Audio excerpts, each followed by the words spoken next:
La historia de Cenicienta ha sido escrita tantas veces que casi nadie recuerda cuán cruda y brutal es la versión de los hermanos Grimm. Aquí no hay carrozas de calabaza ni ratones con corbata.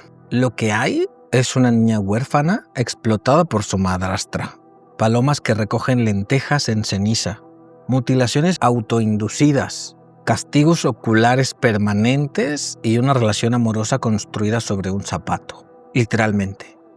Es un cuento sobre trabajo forzado, supervivencia simbólica y deseo malentendido.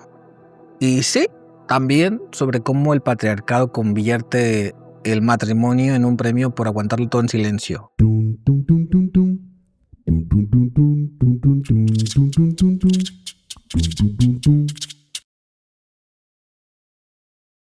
Usa los arquetipos clásicos para crear cuentos nuevos y personales. Cómpralo o tómalo por suscripción en mi web. Añade 12 clases 1 a 1 para elevar la originalidad de tus cuentos. ¿Escribir como un pro por menos de lo que cuesta una cena? Vuélvete un tallerícola preguntón. Clases privadas, videocursos y tutoriales por solo 35 € al mes. La cosa empieza como tantas otras. Una madre enferma, una niña buena y una promesa. Sé buena y piadosa y el buen Dios no te abandonará, dice la madre antes de morir. Y el problema es que la niña lo cumple al pie de la letra. No se revela, no cuestiona. Solo llora en la tumba y riega un brote de avellano con sus lágrimas. El árbol crece. La vida de la niña no. Porque el padre, como siempre, es un cero con barba. Se vuelve a casar con una mujer que trae consigo 2 hijas tan bellas como mezquinas. Y lo que sigue es puro sistema de castas. Cenicienta pasa de hija de casa rica a criada sin sueldo. Le quitan la ropa, la obligan a dormir entre las cenizas, le cambian el nombre, incluso si quiere pan, que lo gane. Así se justifican los castigos estructurales, con frases huecas y mandatos de productividad. La rutina de Cenicienta es simple. Se levanta antes que nadie, va por agua, enciende el fuego, limpia, cocina, lava. Y cuando acaba, le echan lentejas en la ceniza para que la separe una a una, porque la humillación, para ser efectiva, debe parecer tarea. En este cuento no hay brujas, pero sí hay jerarquía. La madrastra es una gerente del odio doméstico, y las hermanastras, 2 becarias del desprecio con peinado perfecto. Entonces llega el evento. El rey organiza un baile de 3 días para que su hijo elija esposa. Todas las jóvenes del reino están invitadas. Cenicienta también, en teoría. Pero cuando pide ir, su madrastra le lanza una trampa. Si recoges todas las lentejas de la ceniza en 2 horas, puedes venir. Un castigo disfrazado de oportunidad. Cenicienta lo intenta, y aquí aparece el primer giro mágico. Las aves del cielo bajan a ayudarla. Palomas, tortolillas, pajarillos que picotean con precisión quirúrgica y separan lo bueno de lo malo. La escena es preciosa, sí, pero también inquietante. La única ayuda que recibe viene de seres no humanos. Ni su padre ni nadie más mueve un dedo. Solo los pájaros. Porque en este cuento la solidaridad no viene de los adultos, viene del cielo. Literal, Cenicienta cumple. Lleva la fuente llena de lentejas limpias. Y su madrastra, al verla triunfante, le dice que no puede ir. Porque no tiene un vestido. Porque no sabe bailar. Porque sería una vergüenza. Y aquí se revela la lógica que gobierna el cuento. No importa cuánto trabajes, si no tienes el atuendo correcto, no vales. El sistema que te aplasta también te prohíbe competir. Después de ser rechazada por segunda vez, Cenicienta recurre a su último refugio, la tumba de su madre, y le pide al árbol que sacuda sus ramas. El pajarillo desde arriba le deja caer un vestido de oro y plata y unos zapatos bordados con seda. Se viste, corre al baile y nadie la reconoce. Las hermanastras la miran fascinadas sin saber que es la misma a la que mandaron a fregar esa mañana. El príncipe, por supuesto, cae rendido. Baila con ella, no la suelta y ya la considera suya. Esta es mía, repite como mantra. Y cuando ella huye antes de la medianoche, la sigue. Pero Cenicienta se escabulle, se esconde en un palomar, luego en un peral.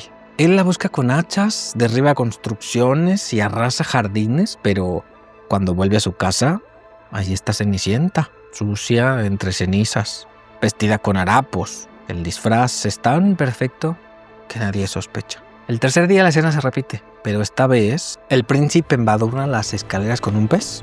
y al escapar, Cenicienta pierde un zapato.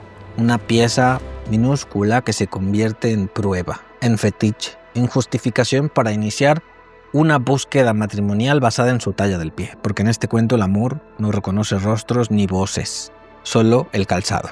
Aquí es donde el relato se vuelve gore. Las hermanastras, deseosas de calzarse el poder, mutilan sus pies para encajar en la zapatilla. Una se corta el dedo gordo, otra el talón. La madre, sin pestañear, les da el cuchillo. Cuando seas reina, no necesitarás andar a pie, como si el dolor presente pudiera canjearse por comodidad futura.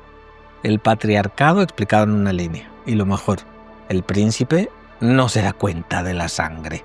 Solo reacciona cuando dos palomas posadas en el avellano cantan desde la tumba de la madre. ¡Sangre hay en el zapato! ¡El zapato no le va!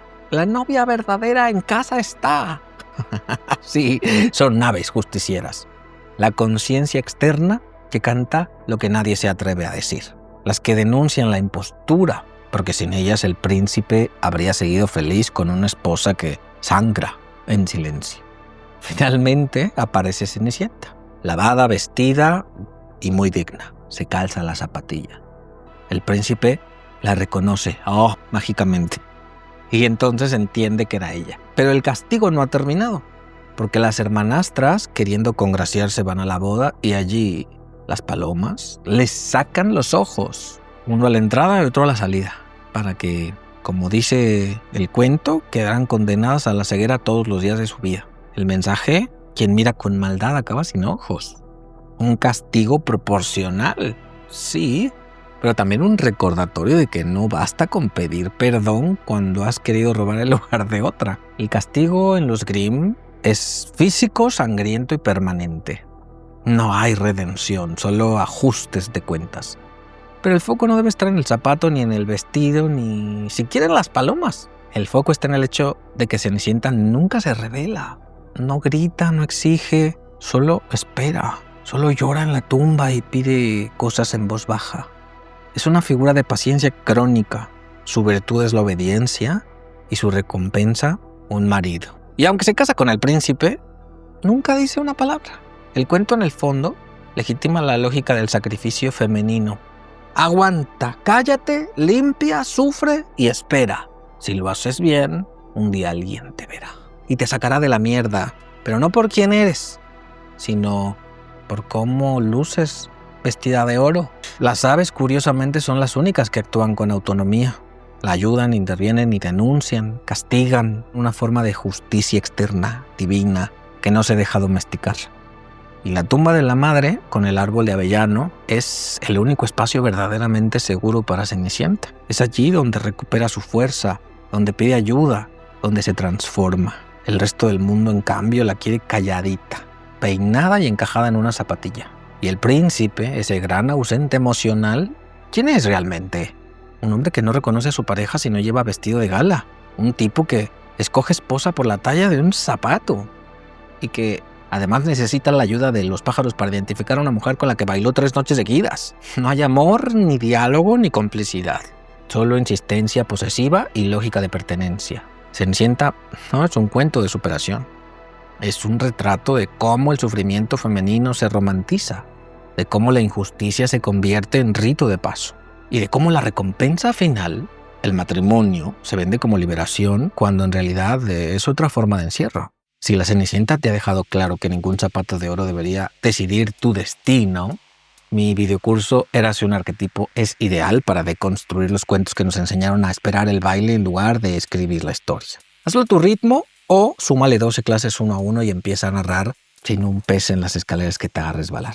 Encuéntralo en mi página web, israelpintor.com, entre los videocursos. Busca el menú. Y si tienes alguna duda, me tienes por WhatsApp.